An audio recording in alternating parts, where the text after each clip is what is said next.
This is women's plate semifinal action you're watching. St. Lucia taking on Turks and Caicos Islands. Turks and Caicos playing left to right on the field as you're looking at it. And St. Lucia looks like they're going to break this scoreless draw.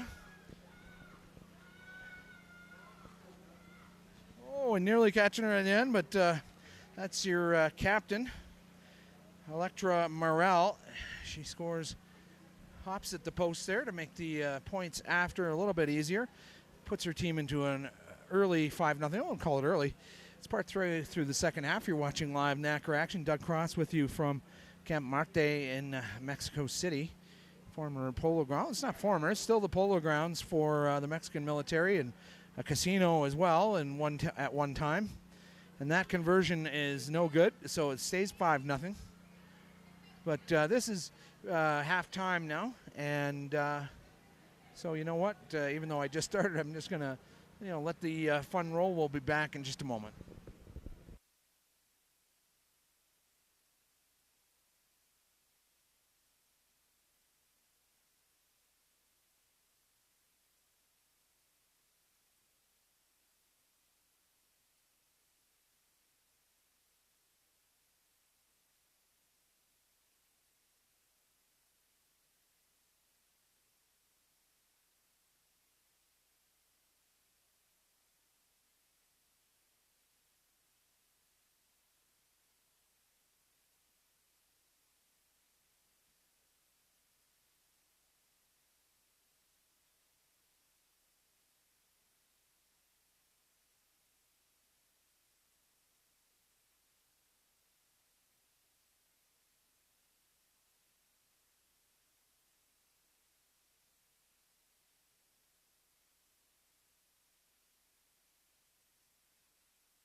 So getting set to get underway here with St. Lucia clinging to a slim 5-0 halftime lead here.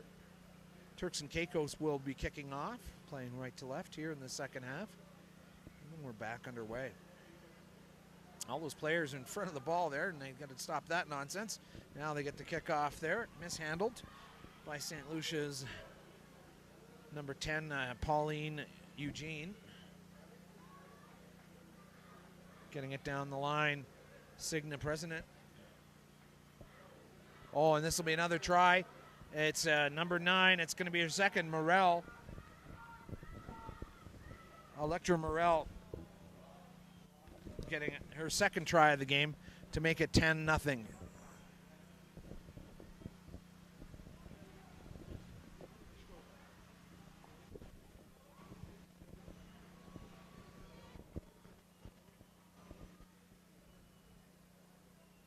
So that may well prove to be the finisher early in the second half. Coming on for Turks and Caicos is Melissa Lunn.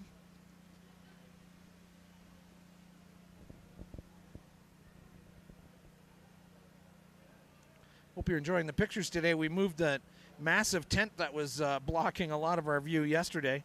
Deandra Thomas coming off for Turks and Caicos. That kick is wide, so it's 10-0 now, St. Lucia over Turks and Caicos. And if I was going to predict, I'd say one more to come from St. Lucia just to put this game away. And that'll get them into the plate final. That goes the requisite 10.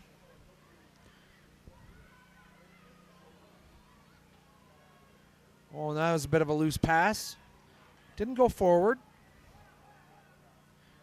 Pick and drive now from the replacement for Turks and Caicos, Melissa Lund.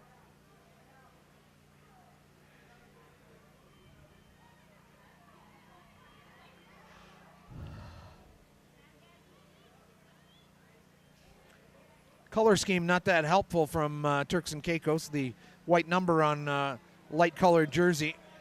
Not real evident what the numbers are out there. Now penalty against St. Lucia.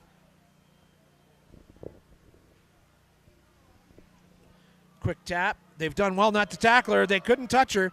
A lot of people going, why would they let that girl run right by her?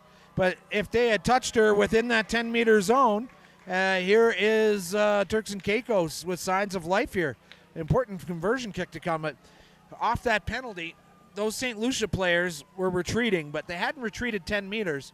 So they played by the rules, which was good by them. But then the Turks and Caicos player just zoomed up the middle, and that was Lund.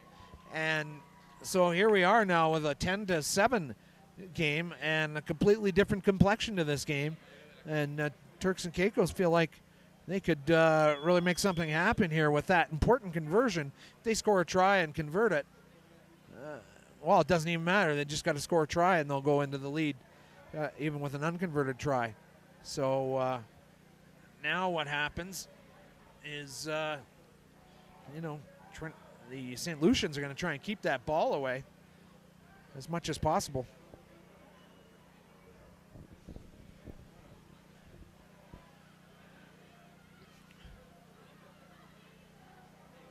So here is St. Lucia trying to get for another score, and the flag goes up. Oh, and she's so frustrated.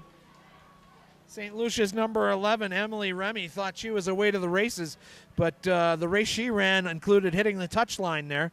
It's good she didn't throw the ball down like she was planning to do. She might have gotten a penalty there. So it'll be Lund to throw in for the TCI team.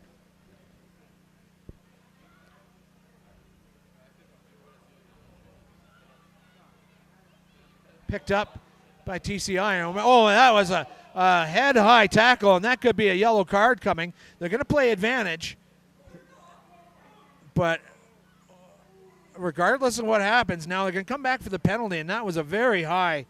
I mean, that's a rodeo tackle. I'll tell you what. I'm surprised that didn't result in a yellow for St. Lucia. That ball knocked forward. Now, a second consideration, and it's another penalty. I don't know that they've got a kicker. That is capable of hitting from that distance. That could be an option. They could kick to at least tie this game, which, when the clock is running out on you, that may be an option. But that would be a 40-plus meter kick, and that conversion kick didn't go over with a lot of room to spare, so I think they're going to be content to just tap and go. So that second penalty for not going back 10 before engaging the player. So they're trying to get that ball into touch. Oh, and it just does. So that's a good touch-finding kick. And the St. Lucia thought it was their throw-in, but it's a penalty. And I don't know what that number 10 thinks. It's not her ball to play with. Give it back. It's off a penalty. So good chance here for TCI now. Just 10 meters out. They've got to have a clean exchange here at lineout time. And they put a girl about 3 apples tall into the lineout. And we'll see how high they fling her up into the line. Oh, that's a great lineout by TCI. And then turning the corner is Lund, who was throwing that ball in. They got the rolling maul going, but they've got to get that ball back. They've only got a short amount of time to keep that in there. Stolen at the breakdown. Great job by St. Lucia. Remember, St. Lucia holding a 3-point lead here. So Turks and Caicos must score. And they've just got to make 2 passes and they could win this thing. They've got to make 1 more pass. Now, why she wouldn't pass, I have no idea. With a player outside of her, that bit of a mistake, missed opportunity. Now here, get around the corner. Can she do it? Yes. And the try. Oh, is it knocked on? No. Advantage being played for the knock-on in goal.